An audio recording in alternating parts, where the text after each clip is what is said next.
Okay, my name's Adam. I'm 28 years old. Grew up in the UK, but my family's from Malaysia, and I have a mental illness called borderline personality disorder. A lot of the times people will ask me, like, what is it that I do? And I have a very difficult time kind of answering them because the truth is, my mental illness does end up taking quite a lot of energy and effort from my life. I try to be as open and honest and talk about as much as possible, you know.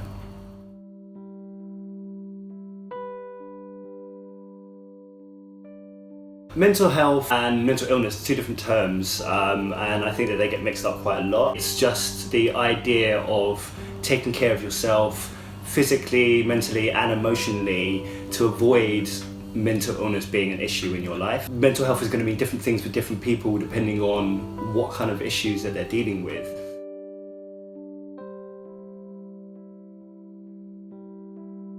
Mental illness, to me personally, and I think mental illness would be a personal thing to different people, is, you know, my diagnosis, what I personally have been told I have, which is borderline personality disorder, and that has an impact on all different aspects of my life and requires lots of different considerations for myself when it comes to leading as much of a wholesome life as possible.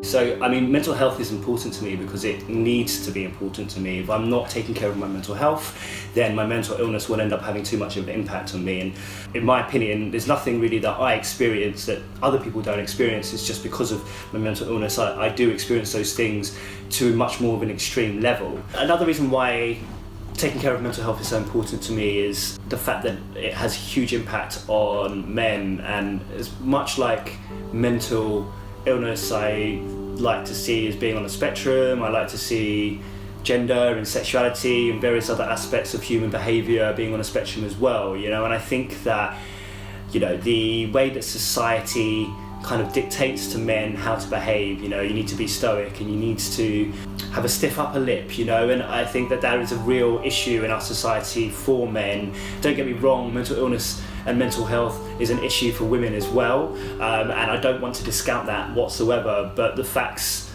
show that it has a significant impact on males. The thing that kills males the most is suicide. Another part of opening up and talking about mental health and illness for me personally is trying to make it normal for men to talk about what they feel and what they experience.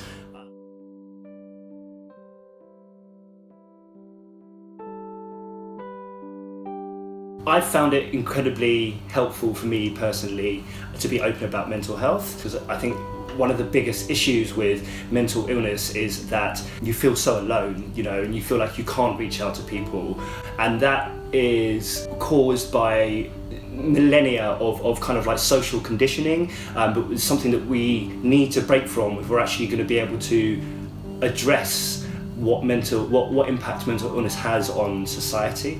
The more open people get with discussing mental health, the better we as a society are going to be able to deal with it.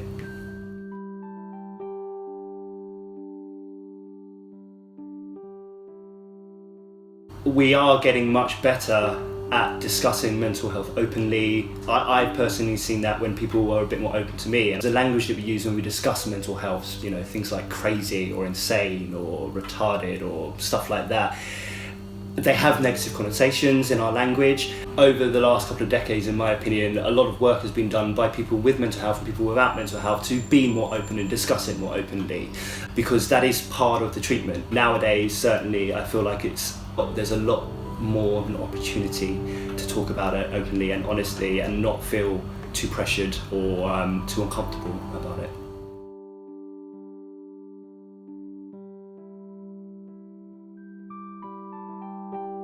I read this in the brief, and it's something that actually was one of my favourite questions that you brought up, actually, because I think it does have that two sides to the question, you know. Am I in control of my mental health, and is it controllable? I'm well aware of the things that personally can have a positive impact on my own life. The last couple of weeks I haven't been feeling very good, and I definitely haven't felt like I've been in control of my own mental health. The reason why I know that I haven't been in control of my mental health is because I know that there are things that I haven't been just addressing in my life, which I always refer to as taking care of myself. For me, again, in my personal experience, My mental health, would I say I'm in control of it? Unfortunately, no. Is it something that I feel like I could be in control of in the future? Definitely. And I think that as days go by, I get a little bit better.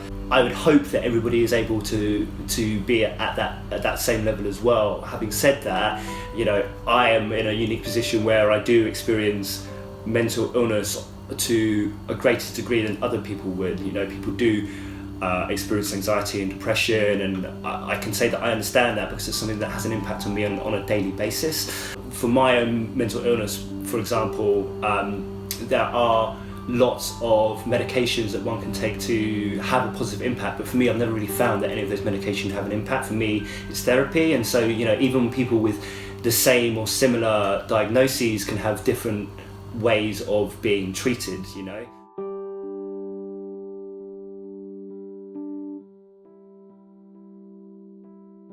Yeah, absolutely. Of course, that's going to be one of the things that someone can do to get the ball rolling when it comes to getting yourself back into a better place. I understand that it can be very difficult when you're in that kind of position to reach out to someone. So, at the end of the day, you're the only person that is control over your mental health, and you're the only person that's going to fully understand your mental illness. As much as you speak to other people about it, you're going to be the best person, and you're going to be in the best position to know how to help yourself. So you do whatever you think needs to be done. This is why, though, I have made the habit of trying to speak about mental health in general as much as possible.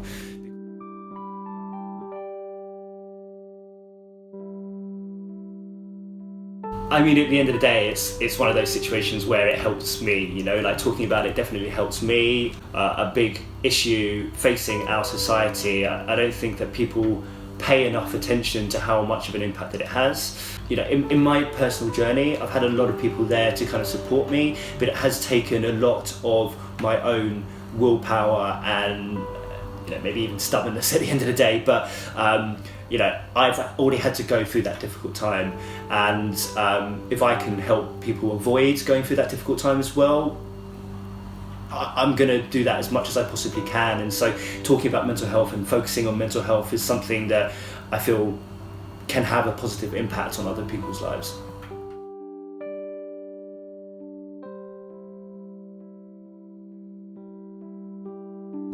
I remember about 2 years ago, I was in a really, really difficult place. Things were falling apart. I was out of work. My relationship was falling apart, and it was one of those situations where I felt like I was slowly losing grip of things. My partner broke up with me, and I was homeless, and it was a really horrible time, and I was in and out of the hospital. And I remember during that time, all of the positive things people were saying to me, and they just seemed like cliches. And I didn't really feel like it really helped. And so when it comes to talking to people who are going through a difficult time, when they need to address issues with mental health and mental illness, I don't know what to say. I don't know what can make it better, because I think really there's nothing that people can say to make it better. Really, what people need in those kinds of situations, when they are suffering from mental illness, when they do need to address their mental health issues, is to have someone there to listen to. We talked about reaching out and getting help yourself. It's such a difficult situation. It's kind of like a catch-22. You're stuck in a vicious cycle where you want to get help but you can't get help, and there's help there, but it's not the help that you necessarily need.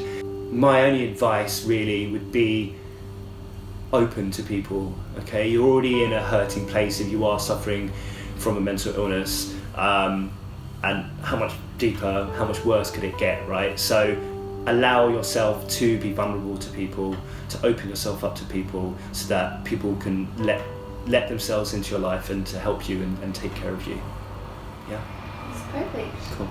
That's it. Cool, all right.